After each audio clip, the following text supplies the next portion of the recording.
আসসালামু আলাইকুম রহমতুল্লাহ। সালাম। আমি আজান মাহমুদ। আমি বাংলাদেশ ইসলামী ছাত্র শিবির তেজগাঁও কলেজ শাখার পক্ষ থেকে এসেছি।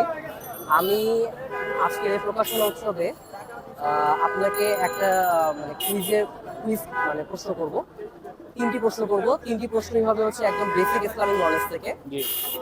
এই তিনটি প্রশ্ন থেকে যদি আপনি দুইটি প্রশ্নের সঠিক উত্তর দিতে পারেন, তো আমাদের সংগঠনের পক্ষ থেকে আপনার জন্য কিছু উপহার থাকবে। জি, ধন্যবাদ। আচ্ছা, তো প্রথম হচ্ছে আমি আপনাকে প্রথম প্রশ্ন শুরু করছি। প্রথম হচ্ছে ইসলামের ইসলাম গ্রহণকারী প্রথম শিশু কে ছিলেন? আলী রাদিয়াল্লাহু তাআলা। আলী রাদিয়াল্লাহু তাআলা আনহু, উত্তর সঠিক হয়েছে। আচ্ছা, এরপর দ্বিতীয় প্রশ্ন, ইসলামের প্রথম লিখিত সংবিধান কোনটি? মদিনা সনদ। মদিনা সংবিধান, উত্তর সঠিক হয়েছে। এবং ইসলামের পবিত্র কুরআনের কোন সূরাকে উম্মুল কিতাব বলা হয়? সূরা ইয়াসিন।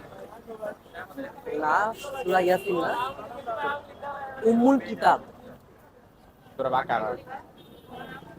আচ্ছা, সঠিক উত্তর তো হচ্ছে সূরা ফাতিহা। সূরা ফাতিহা। তো উনি হচ্ছে আমাদের তিনটি প্রশ্ন থেকে দুটি প্রশ্নের সঠিক উত্তর দিতে পেরেছেন। আরেকটা একটু আর দেরি একটা হয়েছে। হচ্ছে দেরি করে বলেছেন, তো সমস্যা নাই। তো আপনি আমাদের সংগঠনের পক্ষ থেকে পেয়ে যাচ্ছেন কিছু উপহার। আশা করি আমি উপহারটা দিয়ে দিচ্ছি।